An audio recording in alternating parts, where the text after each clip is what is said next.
네, 안녕하십니까? 강정현입니다. 순간 마이크를 꺼놨었어요. 자, 오늘 시장 보도록 하죠. 요즘 이제 어떻게 보면은 이제 퐁당퐁당? 뭐 어떤 날에 또 강세 뛰었다가 약세 뛰었다가 이게 가는 것 같다가 저게 가는 것 같다가 왔다 갔다 이렇게 볼 수도 있는데, 이제 어제 같은 경우 또 미증시에서 기술주 중심으로 나스닥의 하락이 또 크게 떨어지는 모습을 보여줬다 됩니다. 근데 사실 미증시에서가 이제 연준이란 불확실성이 제거는 되었는데, 이제 어제 같은 경우는 기술주의 차익 실현이란 부분이 결국은 그동안 유동성에 따른 수혜를 가장 많이 본 쪽에 대해서 차익이 떨어졌다 정도 이렇게 되는데, 사실 그러다 보니까 이제 아침 시장 자체가 소폭 약세로 출발했다가 지금 현재는 거래소 같은 경우는 이제 3,000포인트 조금 윗자리 한 강보합 정도에서 등락을 보인다 돼 있고, 전체적으로 상승 분이 좀 더 많다 됩니다. 그리고 거래 대금이 어저께 이 시간대에는 약 4조 3천억 정도였는데 어제보다 조금 더 많은 거래를 보여준다 되는 거고, 이제 아무래도 미증시에서가 기술주와 성장주 중심으로 하락했다는 부분이 코스닥에서는 이 부분이 하락으로 연결이 된다 이렇게 되겠죠. 그래서 코스닥도 어제 같은 경우는 거래 대금이 상당히 많았는데 그 부분이 현재는 좀 축소가 되어 있다 이렇게 됩니다. 선물 쪽에서는 보합권 전후 큰 변화가 없다로 볼 수도 있지만 실제로는 아침 출발이 390 이하에서 출발했기 때문에 출발하자마자 시가 저가를 만들면서 바로 반등이 나온 그런 모습인데, 앞전에도 얘기했듯이 390이라는 자리 때 전후가 상당히 중요한 자리인데 그 라인대의 지지를 밟고 반등을 한다 되겠죠. 그래서 그 반등의 주역이 누구냐라고 하면은 간단하게 외국입니다 이렇게 얘기를 할 텐데, 어제 연준회의가 끝났을 때도 이런 말씀 드렸죠. 연준회의 결과가 중요한 거는 국내 증시에는 외인들의 매수가 들어오느냐 재개가 되느냐 이 부분과, 그리고 환율이 1185에서 6월에 저걸 받느냐, 즉 달러화가 약세에 뛰느냐 이 두 개가 중요하다라고 말씀드렸죠. 그래서 오늘 같은 경우는 외국인들이 현선물에서 매수를 거래소에서 보여준다고 하는데 그 부분과 더불어서 베이시스 소폭 개선이 되었다 됩니다. 그래서 현재는 해외 증시 같은 경우 중국이 어저께 강세 바로 어저께 0.75% 정도 상승했다가 오늘은 그 부분 반납했다가 다시 반등을 하는 그런 모습을 보여준다 되고, 미선물 같은 경우는 소폭의 강보합 정도 나타내 준다 되겠죠. 그래서 현재는 실질적인 원달러 환율은 이제 1186원짜리까지 다시 올라왔다 됩니다. 그러면 환율 자체가 이제 어제부터 말씀드렸었던 1185원에서 86원이라는 저항대를 맞느냐 이게 중요하다라고 생각하시는데, 실제로는 그게 아니라 달러화가 약세를 띠느냐 주는데 달러가 강세를 이제 못 보인다는 부분이 거의 확정이 되었죠. 어떤 부분에서 확정되었냐? 어제도 이제 달러 인덱스는 하락을 했습니다. 왜? 영국에서 금리 인상을 했죠. 그래서 영국의 금리 인상이란 부분이 파운드화와 유로화의 반등으로 연결됐습니다.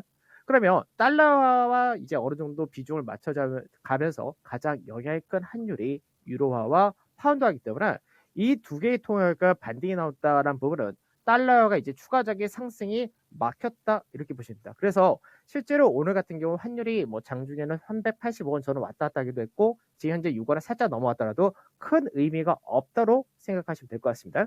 그러면 하나씩 보게 되면은 미증시에 대해서도 우리가 생각해야 될 부분은 뭐냐면, 국내 증시는 왜 오늘 상대적으로 거래소가 강한가 이 부분인데, 우선은 미증시 자체가 전체적인 하락이 아니라 다우지수는 약보합 정도로 마감이 되었죠. 이 얘기는 미 증시의 스타일 성향이 바뀐다는 얘기입니다.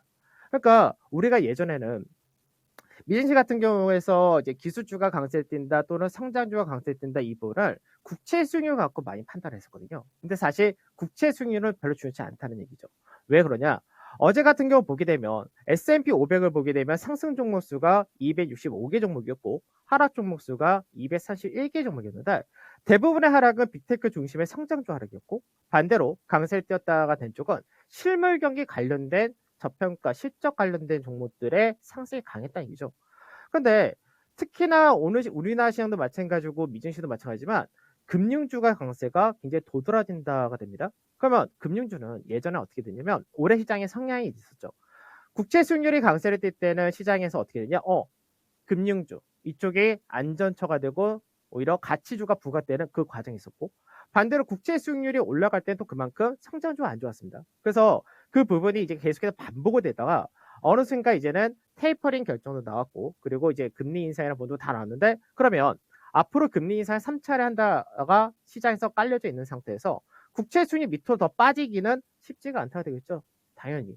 그러면 시장에서 지금 어떻게 보면 국제 수익률이 하락했는데 왜 성장주가 빠지고 반대로 금융주가 강세뜨냐 이 부분을 생각할 수 있는데 앞전에 생각하던 성장주와 가치의 평가 기준에서 이미 벗어났다는 얘기죠. 그러니까 국채 수익률이 좋지 않다는 얘기입니다. 그러면 오늘 수급에서 왜 외국인들이 사는 쪽이 실제로 거래소를 많이 사고 기관 역시도 거래소 산다는 거죠. 사실 어저께 오후 시장을 보면은 사실 좀 재밌는 상황이 벌어졌었는데 어제 같은 경우는 오후장 들어가기 전까지는 코스닥의 강세가 두드러졌었고 반대로 거래소가 상당히 약세를 보이다가 오후장 들어서면서부터 거래소가 조금 더 상승했고 코스닥은 상승 더 축소했다 됩니다. 그럼 어떤 수급이 들어왔길래 어제 오후장 같은 경우는 실제로 프로그램 매수가 들어오는 베이시스는 아니었지만 금융투자에서 매수가 들어왔던 거죠. 즉 시장에서 불확실성이 제거되니까 뭐가 들어왔냐? 배당 투자가 들어왔다는 얘기입니다. 그럼 오늘 외국인들이 국내 증시에서 매수하는 대부분은 어떻게 들어오냐? 경기에 관련된 시크릿컬, 소비재에서 뭐 자동차 부품이라니 그 외적인 쪽도 들어오고 특히 산업재도 잘 들어오죠. 오늘 보게 되면은 여러 가지 기계라든지 뭐 해운이라든지 그리고 뭐 조선, 철강 이런 쪽도 소재까지 해서 화학, 순수화학도 다 강세를 띠고 있고 그다음에 금융에서는 은행, 보험, 증권. 그러니까 금융에서 많이 국채 수익률을 가지고 평가를 한다면은 은행과 보험과 증권은 달리 가야 되지만 같이 간다는 얘기죠. 즉 실적 대비 저평가라는 모멘텀과 배당이라는 모멘텀이 같이 들어온다는 얘기입니다. 그러면 시장에서 금융투자에서의 배당이 얼만큼 들어올 수 있느냐? 사실 또 이 부분인데 자 어저께도 그 얘기했지만 미 연준에서의 불확실성은 제거를 시켜줬다 했습니다. 그 연말 연초까지는 특별하게 악재성 이슈 자체가 없다고 말씀드렸는데 그러면 이제 금융투자 쪽에서도 적극적인 배당이 들어올 수 있다가 가능하겠죠. 그러니까 보통 12월 만기까지는 금융투자에서 이제 들어온다 했을 때가 이제 작년이나 재작년 같은 경우 보게 되면은 실제적으로 뭐 2조 5천억이나 2조 7천억 많이 들어오죠. 거의 평균 2조 5천억 정도 들어온다 이렇게 보시는데 앞전에 만기 전전 날까지는 금융투자 오히려 프로그램 매도가 소폭 나왔던 케이스이기 때문에 최근까지 들어온 규모가 약 1조 정도 들어왔다고 생각한다면 앞으로 다음 주 다다음 주 기준일까지는 약 1조에서 1조 5천억 정도가 더 들어올 수 있다가 됩니다. 그래서 오늘 수급 동향을 보게 되면 사실 뭐 금융 투자도 들어오고 보험 쪽도 들어오고 연기금도 들어온다 이렇게 되는데 이들의 성향 자체가 배당도 같이 들어온다 되겠죠. 그럼 또 하나 외국인들과 기관 또 오늘 배당만 들어온 것이 아니라 그럼 경기 관련을 왜 들어오느냐 사실 그 부분인데 자 국내 증시의 특징 중에 하나가 또 뭐가 있었죠? 올해 실적은 좋은데 피크아웃입니다. 피크아웃이니까 꺾입니다. 주가 수익 비율이 이렇게 싼데 실적이 이렇게 좋은데 피크아웃입니다. 이거 하나로 계속해서 시장이 밀렸었던 거죠. 그래서 실제 국내 증시에서 실적이란 부분을 무시하기 시작한 것이 어차피 피크아웃이니까 실적 잘 나도 결국 꺾일 거야 이런 관점이었었는데 이제 드디어 바뀐 거죠. 사실 8월 달에 반도체란 쪽에서가 실적 전망이 하향되면서 그쪽이 실적을 끌고 내려왔었는데 이 부분이 앞전에 11월 달에 수출 지표가 12월 1일 날 발표될 때 그때 수출 지표가 가격뿐만 아니라 물동량도 증가가 나온다가 되면서 경기가 굉장히 좋다는 관점에서 그때부터 본격적인 반등이 나왔는데 이제 국내 관련된 EPS 전망치 자체가 드디어 상향 조정이 되었다는 겁니다. 국내가. 그래서 국내 증시 자체가 그럼 피크아웃이라는 논란이 이제는 나와서 안 되죠. 왜? 실적이 바닥을 찍고 국내 코스피 자체가 이제는 상승, 실적 자체가 상향이 되겠다. 이렇게 발표되기 때문에 결국은 피크아웃에 대한 논란을 받으면서 하락이 과했던 쪽이 상대적으로 해소하는 국면이 그래서 들어온다. 이렇게 보시면 되는 거죠. 그래서 실적 대비 저평가 관련된 종목군들이 반등이 나온다. 그래서 배당과 더불어서 외국인의 수급이 이렇게 들어온다고 합니다. 자, 그럼 이제 5자 생각해야 될 부분은 뭐냐? 사실 별로 신경 쓸 건 없습니다. 왜? 다음 주에 특별히 이벤트가 자체가 없는데 다음 주 그 주에 어느 정도 이벤트를 찾는다면은 다음 주 월요일 날 미장이 마감한 후에 마이크론 테크놀로지의 실적 발표가 있고요. 그 다음에 21일 날 이제 우리나라 12월 1일부터 20일까지의 수출 지표가 역시 발표되는데 현재는 컨센서스 전망 자체가 전년 대비해서 30에서 40% 증가 이렇게 전망되기 때문에 역시 우호적으로 작용 가능성이 높다가 됩니다. 그 다음 연준에서의 결과 불확실해서 끝났으니까 외국인과 기관의 매수 들어올 수 있는 여건이 만들어졌다. 배당 투자와 아까 말씀드렸던 외국인들이 국내 기업의 실적 바닥을 치고 올라오는 과정이 되니까요. 그래서 이번 주는 시장에서 여전히 중요했던 가격은 뭐냐면 선물 393포인트 이상 마감 이게 중요한 거고 그리고 오늘 마찬가지예요. 대형 지수가 2935포인트 이상 마감이 제일 무난한 그림입니다. 그러면 이 그림이 나온다면은 결과적으로 차트상에서 어떤 그림이냐면 어저께 이제 제가 그런 얘기 해드렸죠. 22평안의 현재 대형 지수에서는 박스권 상단을 지지를 하긴 하는 과정이고 22평의 이격이 축소되고 오늘 딱 보게 되면 21선이 61선 사이에 돌파한 게 보일 겁니다. 즉 정배열로 전환이 되었다까지가 오늘 그림인 거고 이번 주 결국은 5장 이렇게 마감이 된다면 전체적인 그림은 돌파, 지지, 마감 이렇게 된다는 거겠죠.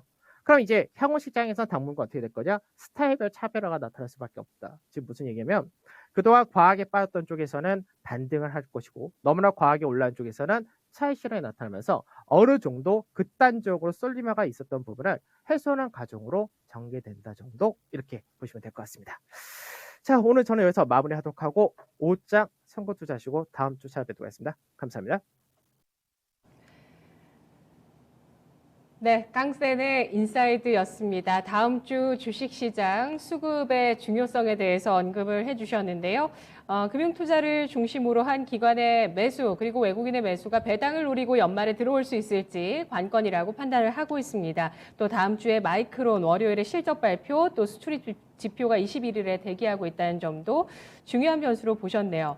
자, 지금 지수는 3,1000포인트를 지지하고 있습니다. 하지만 상단을 제한하는 요인은 또 많습니다. 긴축, 미중 분쟁, 또 미국 쪽에서 딴지를 걸고 있는데 미국 행정부에서 중국의 DJI 같은 드론 업체죠. 세계 최대 드론 업체입니다.